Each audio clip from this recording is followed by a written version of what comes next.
صدائے حق نیوز، حق و صداقت کی بے باک آواز۔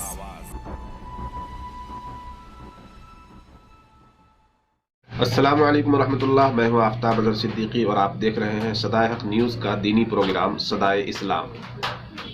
آج ہم حدیث جبرائیل پیش کرنے والے ہیں۔ مشہور 4 فرشتوں میں ایک حضرت جبرائیل علیہ الصلاۃ والسلام ہے، جو انبیاء کرام علیہم الصلاۃ والسلام کے پاس وحی یعنی اللہ کا پیغام لے کر آیا کرتے تھے۔ انہی کی طرف منسوب یہ حدیث ہے۔ پہلے حدیث کے الفاظ سن لیجیے۔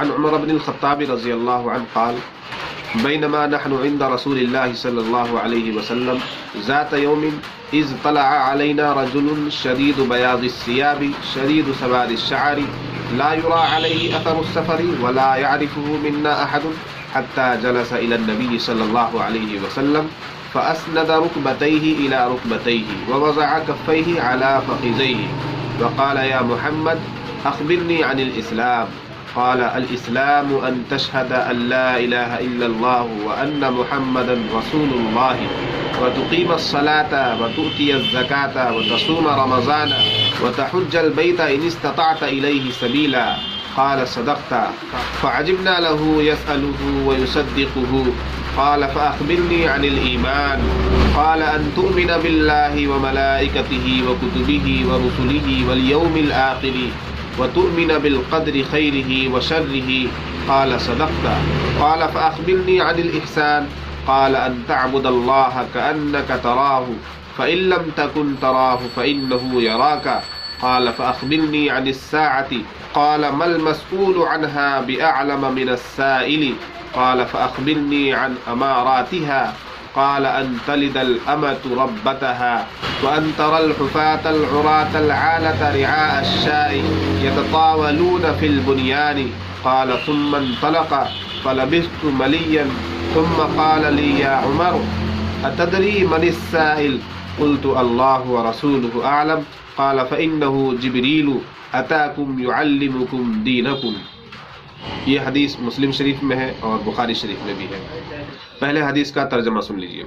حضرت عمر رضی اللہ عنہ وہ بیان کرتے ہیں کہ ہم ایک دن جناب رسول اللہ صلی اللہ علیہ وسلم کی مجلس مبارک میں بیٹھے ہوئے تھے کہ اچانک ایک آدمی اندر آیا جس کا لباس نہایت سفید اور بال نہایت سیاہ چمکدار تھے۔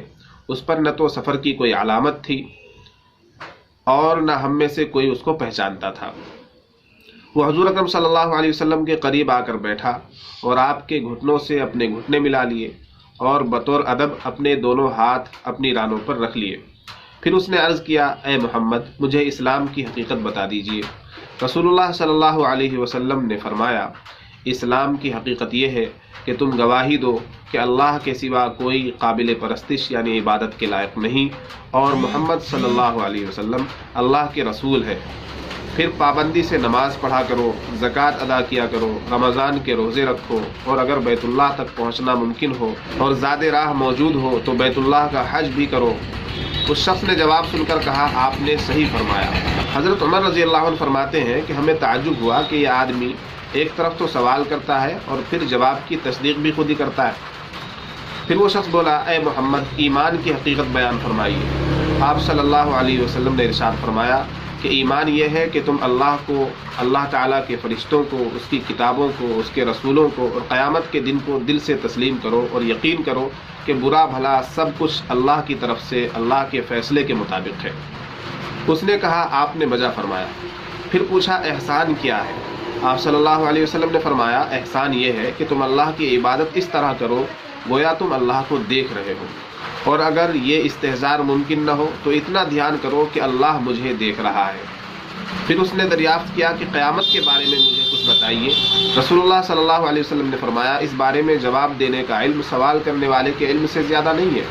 اس شخص نے کہا کہ پھر قیامت کی نشانیاں بتا دیجیے۔ ارشاد ہوا کہ جب لونڈی اپنے آقا یا مالک کو جنے گی اور برہنہ پا برہنہ جسم مفلس و فقیر اور بکریاں چرانے والوں کو عالیشان عمارت میں فخر و غرور کی زندگی بسر کرتے ہوئے دیکھو گے تو یہ قیامت کی نشانیاں ہوں گی۔ حضرت عمر رضی اللہ عنہ فرماتے ہیں پھر وہ آدمی چلا گیا۔ میں نے کچھ دیر توقف کیا، میں ٹھہرا رہا تو رسول اللہ صلی اللہ علیہ وسلم نے پوچھا عمر جو سوال کرنے والا تھا اسے تم جانتے ہو؟ میں نے کہا اللہ اور اس کے رسول بہتر جانتے ہیں۔ فرمایا یہ حضرت جبرائیل تھے جو تم لوگوں کو تمہارا دین سکھانے آئے تھے۔ ناظرین، یہ حدیث حدیث جبرائیل کہلاتی ہے۔ اس حدیث میں حضرت جبرائیل علیہ الصلاۃ والسلام آدمی کے بھیس میں رسول پاک صلی اللہ علیہ وسلم کے پاس تشریف لائے جب صحابہ کرام بھی بیٹھے ہوئے تھے۔ حدیث نقل کرنے والے حضرت عمر رضی اللہ عنہ ہیں۔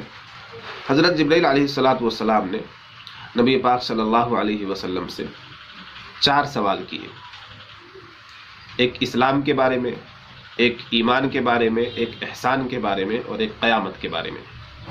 یوں تو اسلام اور ایمان ایک ہی چیز ہے، لیکن اس حدیث کو دیکھا جائے اور اس جیسی حدیثوں کو دیکھا جائے تو اسلام اور ایمان کے درمیان تھوڑا فرق نظر آتا ہے، یعنی لفظی فرق ہے۔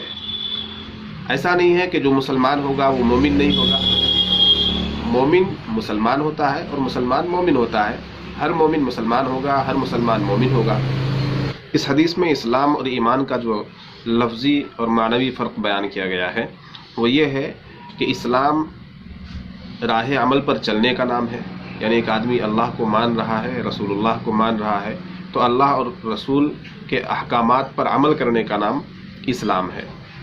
لیکن جو مغیبات ہیں، جو غیب کی باتیں ہیں، مثلا فرشتوں کا ہونا، اللہ تعالیٰ نے دنیا میں بہت سے انبیاء کرام علیہم الصلاۃ والسلام مبعوث کیے، ان تمام نبیوں پر ایمان لانا، بہت سی کتابیں نازل کی، ان تمام کتابوں پر ایمان لانا، جنت ہے اس پر ایمان لانا، دوزخ ہے اس پر ایمان لانا، جو کچھ ہو رہا ہے دنیا میں یہ اللہ ہی کے کرشمے قدرت سے ہو رہا ہے، اس پر ایمان لانا، اچھی بری تقدیر پر ایمان لانا، یہ ایمان ہے۔ حضرت جبرائیل علیہ الصلاۃ والسلام نے احسان کے بارے میں معلوم کیا، تو احسان اسلام اور ایمان کا جو بہت اعلیٰ درجہ ہے، جہاں بہت اللہ کے محبوب ترین لوگ جس درجے پر پہنچ جاتے ہیں اللہ کی عبادت کرتے ہوئے، وہ احسان کا درجہ ہے۔ یعنی ایک آدمی اسلام پر، ایمان پر اتنا جم جائے، اس قدر مستقل مزاجی کے ساتھ وہ اسلام پر عمل کرنے والا ہو جائے، ایمان پر اتنا جم جائے کہ وہ احسان کے درجے کو پہنچ جائے، وہ اللہ کو اور اس کی قدرت کو اس طرح ماننے لگے جس طرح آدمی کسی چیز کو دیکھ کر مانتا ہے۔ یعنی آدمی کے سامنے جو چیز نظر آتی ہے اور جس طرح سے آدمی اپنی دیکھی ہوئی چیز کو مانتا ہے، تسلیم کرتا ہے اور اس پر یقین رکھتا ہے، اس طرح سے وہ اللہ اور اس کی قدرت پر یقین رکھنے والا ہو جائے، اللہ کو اسی طرح سمجھنے لگے جس طرح وہ اپنی آنکھوں سے دیکھی ہوئی چیزوں کو سمجھ رہا ہے، تو یہ احسان کا درجہ ہے۔ اور ہر مسلمان کو کوشش کرنی چاہیے اللہ کی عبادت میں کہ وہ یکسوئی کے ساتھ اللہ کا ہی دھیان رکھتے ہوئے دنیا و مافیہا سے بالکل بے خبر ہو کر اللہ کی عبادت کرے۔ اگر نماز پڑھ رہا ہے تو مکمل دھیان اللہ کی طرف رہے، دنیا کا خیال نہ آئے۔ حدیث میں نبی پاک صلی اللہ علیہ وسلم نے احسان کے بھی 2 درجے بتائے ہیں، ایک اعلیٰ درجہ ہے، ایک ادنا درجہ ہے۔ احسان کا اعلیٰ درجہ یہ ہے کہ عبادت کرنے والا اپنے معبود کو دیکھ رہا ہے، ایسا اسے لگنے لگے، ایسا محسوس ہونے لگے عبادت کرتے ہوئے کہ جس کی میں عبادت کر رہا ہوں میں اسے دیکھ رہا ہوں، وہ میرے سامنے ہے۔